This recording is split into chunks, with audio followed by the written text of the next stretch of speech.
할렐루야. 사랑하는 성도 여러분, 또 한 주간이 지났고 오늘 여러분을 이렇게 만나는 시간 되었습니다. 이제 제 얼굴이 좀 익숙해지셨습니까? 여러분도 이제 방송국도 오시고 이러면 얼굴도 보고 그럴 텐데요. 여러분 기도 제목도 보내주시고 또 연락도 해주시고 이래서 서로 소통할 수 있는 시간 되어지길 원합니다. 여러분, 제가 얼마 전에요, 샌버나디노 지역, 여기서 좀 가까운 지역인데 화재난 지역을 제가 가보았습니다. 정말 처참할 정도로 불이 화재 현장이 그렇고요.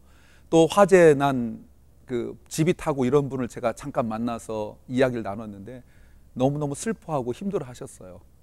여러분, 이 아픔을 당한 분들을 위하여 우리가 정말 기도하시고 또 마음도 모으시고, 혹시 교회에서 이런 부분에 후원하고 그러면 조그만 물질이라도 후원하여서 서로 고통을 이겨낼 수 있는 기회 되어지길 원합니다.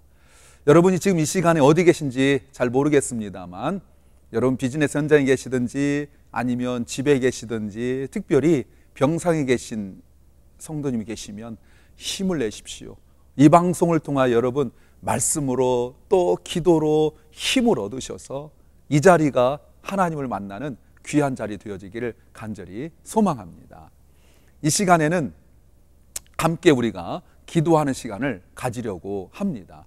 오늘 기도 제목을 보내주신 분은 고 성도께서 기도 제목을 보내주셨습니다.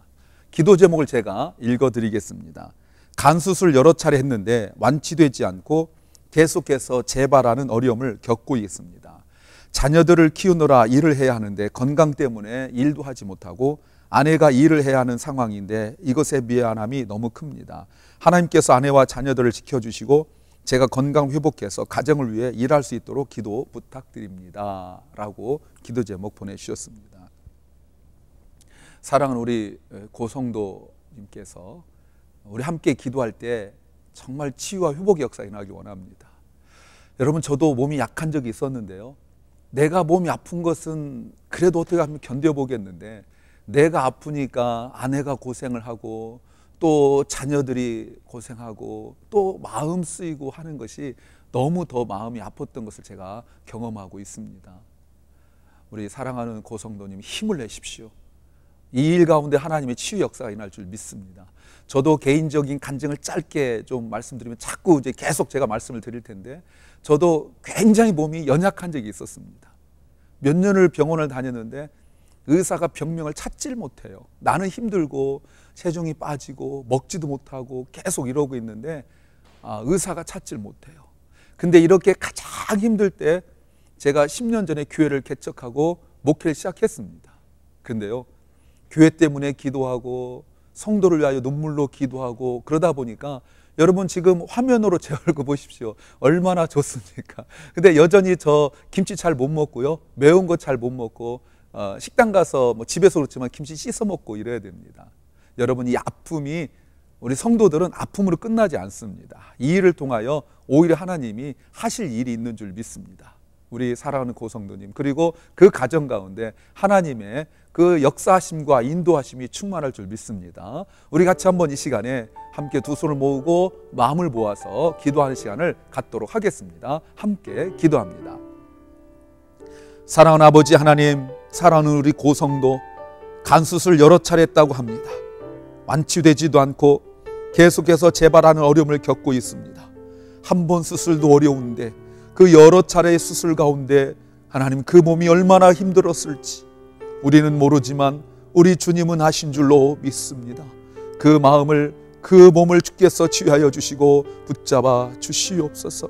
특별히 남편의 그 연약함 때문에 자녀를 키우고 또 가정을 돌봐야 되는 아내의 그 힘든 것 때문에 또 마음이 아파하고 있습니다.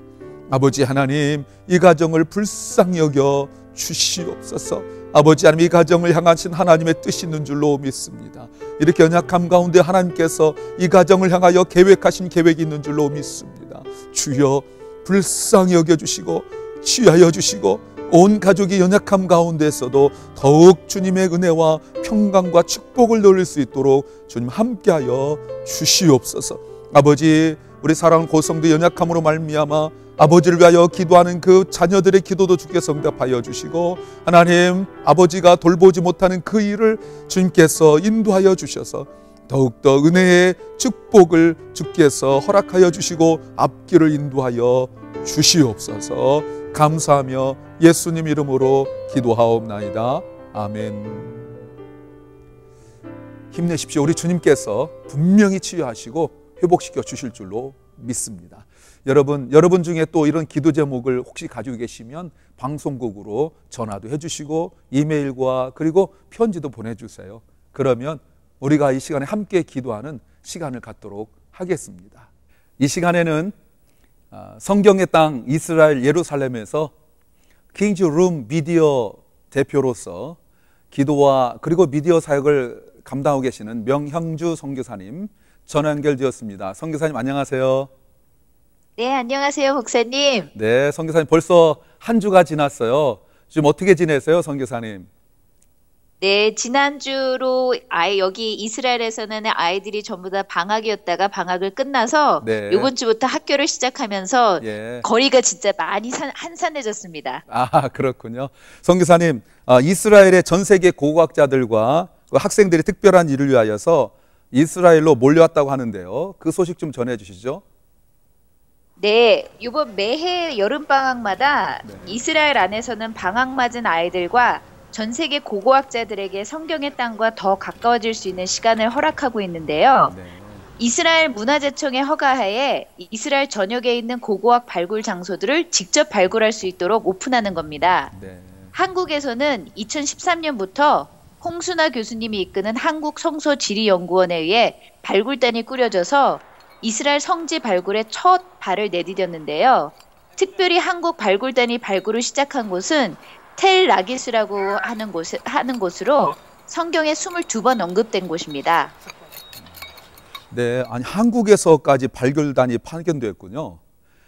한국 발굴단이 특별히 라기스라고 하는 지역 발굴에 참여하게 된 동기가 있나요?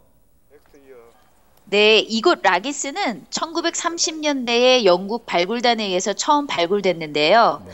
그 후로 60년대 그리고 70년대에서 90년대까지 세 차례에 걸쳐 미국과 이스라엘 팀에 의해 발굴이 이루어졌습니다. 네. 한국 발굴단은 2013년에 시작된 4차 발굴에서 이스라엘, 미국과 함께 공동 발굴에 참여하게 되었는데요.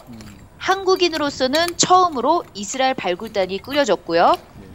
이 라기스는 고대 이스라엘의 교통 요충지로 남유다에서 예루살렘 다음으로 중요한 도시였습니다. 네.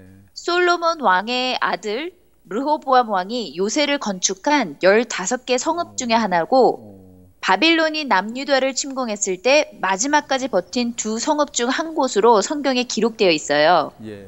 그렇기 때문에 고고학적으로는 굉장히 중요한 곳이기도 합니다. 이스라엘 전역이 성경의 나라이다 보니까 곳곳에 고고학 발굴 사이트들이 많은데요. 고고학적 사이트마다 중요도 때문에 발굴에 참여하기 위한 경쟁이 치열해요. 비용도 굉장히 많이 든다고 하고. 그래서 이런 중요한 사이트를 발굴할 수 있는 기회가 저희 한국 발굴단의 이 홍선아 교수님께 주어져서 참여하게 되었다고 합니다. 네. 그런데 이 공동 발굴단 안에서도 이 미국 이스라엘 팀과 함께한 발굴 작업에서도 아무래도 저희 한국 사람들의 특성이 나타난다고 하는데요. 거기에 같이 참여하셨던 히브리 대학교 교수 가르펜길 교수가 얘기하기를 한국에서 온 교수님들은 발굴을 너무 열심히 해서 다른 팀이 한 달에 해낼 것을 한국 팀은 일주일 만에 해낸다고 너무 감탄을 하시더라고요. 참 한국인의 열심이 그 신앙적 열심으로 드러나는 것 같습니다. 이 발굴이 가지는 그 의미가 있을 텐데요. 어떤 의미가 있을까요? 네, 한국 발굴단이 발굴 시작 3년 만에 그 3년이 작년 2015년이었거든요. 네. 그 2015년에 르호보암 왕 시대의 것으로 추정되는 성벽을 발견해서 르호보암 왕이 15개의 성읍에 요새를 건축했다는 이 성경의 이야기를 최초로 입증할 수 있는 계기를 마련했습니다. 네. 그리고 올해에는 성벽 안쪽에서 연대 측정의 중요 증거물인 올리브 씨앗 20개를 발굴했는데요. 작년에 발굴한 성벽이 정말로 르호보암 시대 것을 확증할 수 있는 증거가 되었다고 합니다. 그래서 이 르호보암 시대로 추정되는 이 장년 발굴은 이제까지는 한 번도 없었다고 하고요. 이것을 한국인이 발견했다는 것에 대해서 굉장히 자랑스러운 일이죠. 내년에는 성벽 안쪽을 집중적으로 발굴해서 그 당시에 경제적인 그리고 문화적인 종교적인 유물들이 있는지를 확인할 계획이고요. 이런 작업에는 엄청난 노력과 비용 그리고 인고의 시간이 들어가는데요. 그에 비해서 발견되는 유물들은 많지 않다고 합니다. 그래서 특히 한국 발굴단이 발견한 이 작년의 성벽과 이 올리브 씨앗은 굉장히 큰 의미가 있다고 봅니다. 그래서 이런 성서 고고학은 이런 발굴로 인해서 특히 또 성경의 이야기들이 진짜로 일어난 실제의 이야기라는 것을 증명할 수 있고요. 그리고 성경은 살아있는 하나님의 말씀이시기 때문에 그 당시의 전통을 우리가 이해하고 하나님의 말씀을 보는 것에 굉장히 중요하다고 많은 사람들이 얘기합니다. 그리고 또 역사는 되풀이된다는 말이 있는 것처럼 우리가 하나님의 말씀을 더 깊이 이해하기 위해서는 하나님께서 성경 시대에 어떤 일들을 행하셨는지를 이해하는 것이 더 중요하지 않을까 생각됩니다. 저도 개인적으로 고고학에, 특별히 성경 고고학에 관심 참 많은데요. 그런 소식들이 계속 전해지길 소망합니다. 자, 이 시간에는 선교사님 또 한 주간 동안 우리가 함께 기도할 기도 제목이 있을 것 같은데요. 기도 제목을 좀 나눠주시길 부탁드립니다. 네, 이번 한국 발굴단이 발견했던 이 성서 고고학에 관련된 기도 제목인데요. 네. 이 성경 시대의 전통과 문화를 저희가 잘 모르기 때문에 저희가 성경을 읽으면서 잘못 이해하는 부분이 있거나 다른 가르침, 우리가 해석을 해서 하는 가르침들이 우리가 성경을 이해하는데 이렇게 걸림돌이 되는 것 같아요. 그래서 이런 기회를 통해서 많은 사람들이 이 성경의 문화적인 그런 바탕을 이해하고 하나님의 말씀을 깊이 이해하는 시기가 됐으면 하는 기도를 했으면 하고요. 네. 또 이스라엘 땅은 곳곳에 하기만 하면 유물이 나오는 곳인데요. 라기스 발굴에서처럼 한국 발굴단이 좀 더 많이 왔으면 하는 생각이 들었어요. 예. 그래서 정말로 살아계신 하나님의 말씀을 전 세계에 증명할 수 있는 그런 영광스러운 자리에 함께 참여했으면 좋겠다라는 그런 바람이 있었습니다. 이번에는 정말 우리 한국인으로서 하나님의 말씀을 다시 본질적으로 보고 그것을 전 세계에 증명해 내보내기 위한 우리 한국인의 어떤 역할이 있지 않을까. 그런 역할을 감당할 수 있도록 우리 한국 분들을 위해서 기도했으면 좋겠어요.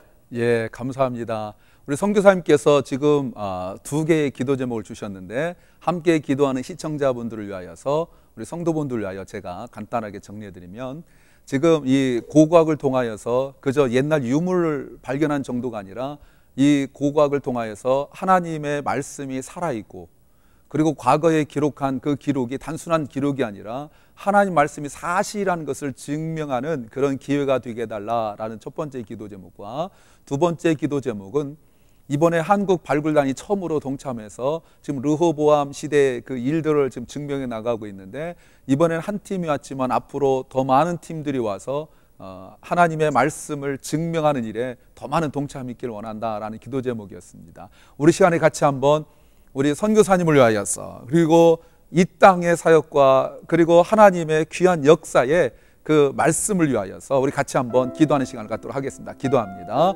살아계신 아버지 하나님 감사합니다. 아버지 하나님 이 시간에 우리가 귀한 소식을 전해 들었습니다. 하나님 아버지 성경에 기록된 내용들이 단순한 누구의 생각만이 아니라 사실이라는 것, 하나님 말씀은 살아있다는 것을 증명하는 이 고고학적 발굴을 통하여 하나님께서 인도하심이 분명히 있는 줄로 믿습니다. 하나님 이 일 가운데 하나님께서 개입하여 주시고 꼭 필요한 것들을 발견해낼 수 있도록 도와주시옵소서. 또한 아버지 하나님 이번에 한국 발굴단들이 동참하였습니다. 그래서 정말 큰 일들을 감당하고 있는데 이 일에 하나님 간절히 기도하옵기는 한 팀만이 아니라 점점 많은 팀들이 와서 하나님 말씀을 증명하는 일에 동참할 수 있도록 주님께서 한국교회에 감화감동하여 주시옵소서. 또 한 주 동안도 사랑하는 선교사님 지켜주시고 그 가정과 또 행하는 사역 가운데 은혜를 베풀어 주시옵소서. 감사하며 예수님 이름으로 기도하옵나이다. 아멘. 아멘. 성교사님 감사하고요. 또 다음 주에 더 좋은 소식으로 만나 뵙도록 하겠습니다. 평안하세요. 네, 샬롬. 감사합니다. 네, 안녕히 계세요.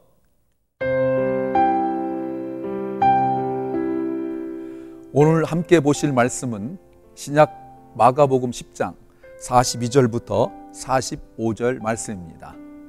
제가 읽어드리겠습니다. 예수께서 불러다가 이르시되 이방인의 집권자들이 그들을 임의로 주관하고 그 고관들이 그들에게 권세를 부리는 줄을 너희가 알거니와 너희 중엔 그렇지 않을지니 너희 중에 누구든지 크고자 하는 자는 너희를 섬기는 자가 되고 너희 중에 누구든지 으뜸이 되고자 하는 자는 모든 사람이 종이 되어야 하리라. 인자가 온 것은 섬김을 받으려 함이 아니라 도리어 섬기려 하고 자기 목숨을 많은 사람의 대속물로 주려 함이니라. 아멘. 오늘 함께 나눌 말씀의 제목은 소통은 소통이다 라는 제목입니다. 이게 첫 번째인데요. 다음 주에 소통은 소통이다 두 번째 이렇게 할 겁니다. 여러분, 제목을 어떻게 들으셨어요? 소통은 소통이다. 여러분, 소통에 대해 우리가 지금 계속 보고 있는데, 여러분, 소통은 소통이다라는 것 외에 소통을 설명할 수 있는 방법은 없습니다. 무슨 말이냐면 소통의 가장 중요한 목적은 소통이에요. 다시 말씀드리면 여러분, 소통에 있어서 이 이론이 있는데요. 소통은 말하는 사람에 의하여 이루어지는 것이 아니라 듣는 사람에 의하여 이루어지는 겁니다. 이게 바로 소통이에요. 이걸 마치 브릿지 다리처럼 이해하면 좋은데요. 다리가 우리가 이쪽부터 시작해서 이쪽으로 간다고 할 때에 그 건너편으로 건너가야 다리를 건너가는 거죠. 마치 그것처럼 내가 말을 하였을 때 내가 아무리 말을 잘하고 아무리 진실하게 했다 할지라도 듣는 사람이 이것을 어떻게 듣느냐에 따라서 내가 말한 것에 그 내용이 결정되어지는 겁니다. 예를 들어 드리면 주님께서도 생명의 말씀 그리고 죽은 자를 살리시는 그 말씀을 전하셨는데 듣는 이스라엘 사람들이 그 말씀을 하나님 말씀으로 받지 아니하였을 때 소통이 소통되지 않아요. 소통이 안 되면 뭐가 된다고 했죠? 불통. 불통이 안 되면 뭐가 된다고요? 고통. 예, 소통이 불통되고 불통이 고통이 돼요. 중요한 것은 여러분, 우리가 대화할 때 내가 어떻게 말하느냐? 지난주 우리가 무엇을 얘기했죠? 우리가 말할 때 듣는 사람들을 우리가 염두에 두고 말을 해야 됩니다. 이게 소통의 가장 중요한 기본적 기준이에요. 자, 그런데 우리가 말을 할 때 우리가 종종 그것을 잊습니다. 우리는 내가 말한 것에만 집중해요. 내가 어떻게 말을 하여서 상대방을 설득시킬 수 있을까라는 것을 거의 말하지 않습니다. 생각하지 않습니다. 그래서 항상 어떤 다툼이 있고 또 서운할 때 옆 사람한테 뭐라고 말해요? 내가 틀린 소리 했어? 내가 없는 소리 했어? 이렇게 말합니다. 아니요, 틀린 말이 아니에요. 맞아요. 없는 소리 아니고 있는 소리예요. 그런데 우리가 소통을 모르기 때문에, 소통은 소통인데 이걸 모르기 때문에 우리가 내가 말한 것에만 집중하다 보니까 상대방이 상처를 받는지 또 그것을 어떻게 받아들이는지 거의 우리가 생각하지 못해요. 그러다가 그 관계가 어려워지는 겁니다. 우리가 지난주에 대화에 대해서 이야기했었잖아요. 근데 오늘의 정말 중요한 것은 말에 대해서 말할 때 우리가 그 말할 때 항상 어떻게 된다고요? 듣는 사람을 염두에 두고 말을 해야 된다라는 겁니다. 그래서 주님께서도 말씀하실 때 항상 상대방이 누구냐에 따라서 주님은 그 내용을 잘 정리하셨어요. 예를 들어서 요한복음 3장에서 니고데모하고 이야기할 때는 니고데모에게 알아듣게, 요한복음 4장에서 수가성 여인과 말씀 나눌 때는 수가성 여인에게 맞게 말씀하셨어요. 사랑하는 성도 여러분, 교회는 어떤 곳입니까? 교회는 하나님께 예배하고 성도의 교제가 있고 하나님의 사명을, 우리에게 맡긴 사명을 감당하는 곳이죠. 전도하고 교제하고 선교하고 그런 곳이죠. 그런데 사람들이 교회에 대해서 이런 말 합니다. 말 많은 곳, 아니면 말만 하는 곳. 정말 안타깝지만 그런 얘기 많이 들어요. 여러분, 교회는 말을 많이 하지요. 은혜 받으면 말이 많아지게 돼 있어요. 그런데 그 은혜 받음으로 말미암아 말하는 것이 아니라 정말 안타깝게도 요즘에 신문에도 그렇고 방송에도 그렇고 너무 안타까운 게 뭐예요? 교회에 어떤 문제들이 있을 때 들으려 하지 않습니다. 계속 자기 것만 주장합니다. 소통이 안 돼요. 여러분, 가끔 대통령도 자기 이야기를 합니다. 대화를 합니다. 담화를 발표하고 이렇게 얘기합니다. 그런데 또 한쪽에서는 막 비판합니다. 또 한쪽에서는 또 맞다고 이야기합니다. 여러분, 한 나라의 대통령조차도 어떤 말을 할 때 내가 얼마나 진실하냐, 내가 얼마나 잘했느냐, 이것보다 더욱 중요한 게 뭐냐면 백성들이 그리고 국민들이 어떻게 듣느냐가 중요한 거예요. 또 여러분 중에 이 방송을 듣는 분 중에 사장님들이 계실 텐데 또 상관이 계실 텐데 여러분, 그 말할 때 상대방이 어떻게 듣느냐가 정말 중요한 겁니다. 오늘 본문 말씀 보시면 오늘 본문 말씀의 배경이 뭐냐면 예수님께서 예루살렘 올라가게 되셨을 때에 세베대 아들 야고보와 요한이 주님을 찾아옵니다. 또 다른 데 보면 그 어머니가 왔다고 그러죠. 그런데 그들이 요구가 뭐냐면 주님께서 예루살렘 가셔서 왕이 되시면, 높은 자리 갖게 되시면 우리 둘을 주님의 오른편 왼편에 놔두세요 라고 부탁을 드리죠. 근데 주님께서 뭐라고 말씀하세요? 너희들이 구하는 걸 알지 못한다. 너희가 내가 마시려는 잔을 마실 수 있느냐? 그들이 예, 할 수 있습니다. 그게 뭔데요? 십자가거든요. 그것도 모르고 무조건 할 수 있다고 말을 하는 거예요. 그때 그 이야기를 들은 다른 제자들 어떻게 했다고요? 오늘 분을 냈어요. 화를 냈어요. 그때 주님께서 이들을 불러다 하시는 말씀이 오늘 본문 말씀입니다. 어떻게 된다고요? 이방 사람들처럼, 집권자처럼, 권력자처럼 말하지 말고 섬기는 자로 하라는 거예요. 그래서 주님께서 오늘 그 유명한 주님께서 이 땅에 오신 이유와 목적을 말하잖아요. 인자에 온 것은 섬김을 받으려 하는 것이 아니라 섬기려 왔다. 그 섬김이 뭐예요? 많은 사람들의 대속물로 자기 생명을 주러 오셨다라고 말씀하세요. 우리가 다 알지요. 근데 여러분, 왜 이것이 교회 내에서 대화할 때 이루어지지 않습니까? 우리가 주님을 따라간다고 말을 하면서 왜 우리가 주님의 그 말씀대로 살지 않습니까? 주님을 죽으시러 오셨다는데, 주님은 상대방을 세워주러 오셨다는데, 여러분 그때 우리가 정말 잘 살아서 그랬을까요? 아니죠. 사랑하는 여러분, 우리가 말을 할 때 이 주님의 말씀을 기억해야 됩니다. 이렇게 생각하셔야 돼요. 여러분이 당회에서나 재직회에서나 공동회에서나 아니면 소그룹에서나 어떤 이야기를 할 때에 손을 들고 이야기하십시오. 그런데 그때 이야기할 때 여러분 마음속에 나는 내 주장을 관철시키러 왔다 생각하지 마시고 나는 죽으러 왔다 생각하시면 그 모임은 사람들이 사모하는 모임이 되고, 여러분이 그 말 속에서 혹시 상처를 받고 힘들었다 할지라도 여러분은 힘들지 모르지만 주님은 칭찬하실 줄로 믿습니다. 여러분 교회에 올 때 오히려 교회는 행복하고 그리고 교회에 오면 기쁘고 이래야 되는데 어떤 분들은 교회를 다닐수록 외롭다고 말을 해요. 교회에 사람이 그렇게 수백 명 또는 수천 명 되는 교회인데 어떤 분들 뭐라고 말하냐면 말을 할 사람이 없대요. 대화 나눌 사람이 없대요. 왜 그래요? 예, 이 섬김의 자세가 무너졌기 때문에 그렇습니다. 사랑하는 여러분, 여러분이 섬기는 마음을 그저 구원에만 적용하지 마시고 다른 사람과 대화 속에 적용하신다면 소통은 분명히 소통이 될 줄 믿습니다. 사람과 소통이 되고 그리고 하나님과 소통이 될 줄로 믿습니다. 그럴 때 우리 마음은 행복하고 나는 교회 가고 싶은 사람이 되고 다른 성도들이 교회 오고 싶은 사람이 될 거예요. 장기 결석자들이 말을 들어준 사람이 있기 때문에 오히려 교회에 돌아온 역사가 일어날 줄로 믿습니다. 사랑하는 성도 여러분, 또 한 주간 동안 여러분 사실 때에 오늘 주님께서 말씀하신 것처럼 내가 죽으러 왔다, 섬기러 왔다, 이 생각을 가지고 다른 사람들과 이야기할 때 여러분의 가정이 부모와 자녀와 그리고 부부 사이에 놀라운 섬김의 역사, 회복의 역사가 날 줄 믿습니다. 또 성도들 사이에서도 말이죠. 성도들 사이에서도 서로 섬겨보세요.